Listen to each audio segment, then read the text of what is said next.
अंग्रेजों के विरुद्ध गांधी जी के नेतृत्व में कई आंदोलन हमारे देश में किए गए। इन्हीं में से एक का नाम चंपारण सत्याग्रह था, जो 19 अप्रैल 1917 में शुरू किया गया। बिहार का एक छोटा सा जिला चंपारण है, जहां पर अंग्रेज सरकार जबरदस्ती गरीब किसानों से नील की खेती करवाया करती थी। मुनाफाबाजों और शोषण के चलते किसान पिस चुके थे। इन किसानों को न्याय दिलाने का जिम्मा लिया राजकुमार शुक्ला ने। सन 1916 में पहली बार लखनऊ कांग्रेस में एक किसान ने अपने दुख की गाथा सुनाई। राजकुमार शुक्ला ने फौरन गांधी जी से मदद मांगी और उनसे विनती की कि वो चंपारण आए और वहां की स्थिति देखें कि कितनी खराब है। गांधी जी किसानों का निमंत्रण स्वीकार कर चंपारण पहुंचते हैं। चंपारण पहुंचकर गांधी जी देखते हैं कि किसानों की स्थिति कितनी खराब है और वो कितना जूझ रहे हैं। इसी बीच गांधी जी वहां के कुछ बड़े नेताओं से मिलते हैं, मजहरुल हक और राजेंद्र प्रसाद। गांधी जी उनसे मिलकर उन्हें समझाना चाहते थे कि वो वहां क्या कर रहे हैं, परंतु अंग्रेज सरकार डर के मारे गांधी जी को गिरफ्तार कर लेती है और उनके खिलाफ मुकदमा चलता है। योर ऑनर, मिस्टर गांधी जब से यहाँ आए चारों तरफ शांति है, शांति है। मुझे लगता है इन्हें यहाँ से चले जाना चाहिए। क्यों जाएंगे वो बाहर? वो हमारे लिए तो है, हमारी समस्या दूर करके ही जाएंगे। आप सब लोग शांत रहिए। आपको अपनी सफाई में कुछ कहना है मिस्टर गांधी?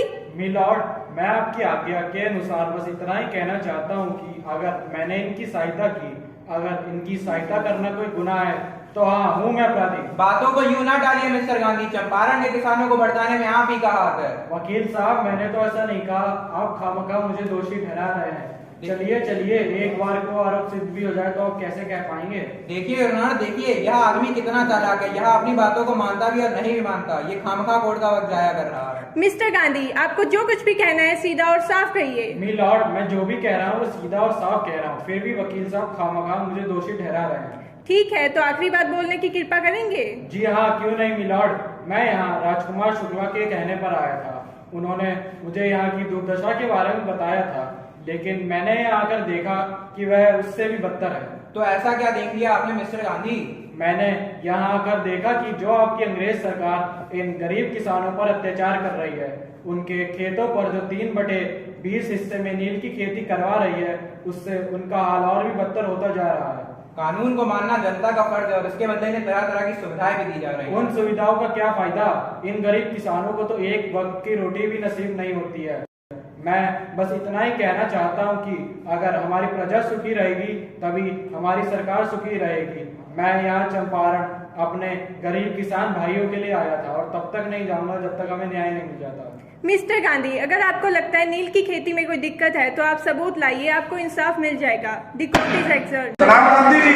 अरे आओ राजकुमार, खुश रहो। प्रणाम गांधी जी। अरे राजेंद्र प्रसाद, खुश रहो। अस्सलाम वालेकुम। और अमजद भाई, सब खैरियत? सब खैरियत। तो कैसे आना हुआ? बापू, हमें लगता है कि अंग्रेज सरकार हमसे हार चुकी है। ये 3 घटिया कानून अब खत्म होने को है। हाँ, सही कह रहे हैं। और तुम्हारा क्या विचार है राजकुमार? सारे गाँव वाले आपके साथ है गांधी जी। आप जैसा बोलेंगे बिल्कुल वैसा ही होगा। मुझे पता है मेरी सारी प्रजा मेरे साथ है, लेकिन हमें हमेशा सत्य और अहिंसा के रास्ते पर ही चलना है। हम ये पढ़ लेते हैं कि हम हमेशा सत्य और अहिंसा के रास्ते पर चलेंगे। 3 घटिया कानून को लेकर अंग्रेजों ने बहुत दावपेच खेला तथा अंत में वह राजी भी हो गए कि गांधी जी किसानों से मिलकर इनकी समस्या को जान सकते हैं। लेकिन एक शर्त यहाँ लगा दी कि गांधी जी जब भी किसानों से मिलने जाएंगे तो उनके साथ में एक सरकारी अफसर भी होगा। उन्होंने ऐसा इसीलिए किया ताकि गाँव के लोग डरे और अपनी समस्या खुलकर ना बता सके। बापू प्रणाम। बापू बचाइए, ऐसा अन्याय है, दिन भर काम कराने के बाद एक वक्त का खाना नसीब नहीं हो रहा है। ये अंग्रेज हमसे मनचाहा काम तो लेते हैं, साथ ही साथ मनचाहा लगाम भी लेते हैं, चाहे हमारी फसल उजड़ ही क्यों न गई। चुप रहो, तुम लोग सरकार से नहीं करते हो। बापू, हम क्या कमाने करेंगे? खेत तो हमारे ही, हमसे जबरदस्ती नील की खेती कराना है। बचाइए बापू, हमें बचाइए। करेंगे पुत्र, कुछ करेंगे। बापू, ये अंग्रेज हमसे दिन रात काम कराते हैं और हमें मारते नहीं है, हमसे बेहतर करके उठते हैं। बापू, हमें बचाइए। बापू, हमने लड़ाई लगभग जीत ली है। अंग्रेज सरकार 3 घटिया कानून को खत्म करने वाली है, लेकिन याद रहे कि हमें हमेशा सत्य और अहिंसा के रास्ते पर चलना है। अगर हम सत्य और अहिंसा के रास्ते पर चलेंगे तो हमें कोई नहीं हरा पाएगा। गांधी जी ने अपनी जांच को आगे बढ़ाया और जांच के दौरान यहाँ पता चला कि जो नील की खेती होती थी वो जर्मनी के लिए होती थी। जर्मनी ने आर्टिफिशियल नील का आविष्कार कर लिया था तो उन्हें अब नील की जरूरत नहीं थी। अंग्रेजों ने किसानों से कहा कि तुम हमें कुछ पैसे दे दो तो नील की खेती बंद कर सकते हो। किसानों ने उन्हें पैसे देकर नील की खेती बंद कि अगर किसान पैसे ना देते फिर भी उनको नील की खेती नहीं करनी पड़ती। गांधी जी ने सभी साक्ष्य कोर्ट में पेश करे एवं सरकार से किसानों को मुआवजा भी दिलवाया। इसी के साथ 3 घटिया कानून हमेशा के लिए खत्म हो गया। ये थी भारत की सबसे पहली सफल सत्याग्रह की कहानी। गांधी जी ने ना सिर्फ चंपारण के किसानों की समस्या को खत्म किया बल्कि उनको स्वावलंबी भी बनाया। गांधी जी ने शिक्षा, स्वच्छता एवं सत्याग्रह का बीज चंपारण में ही बोया था।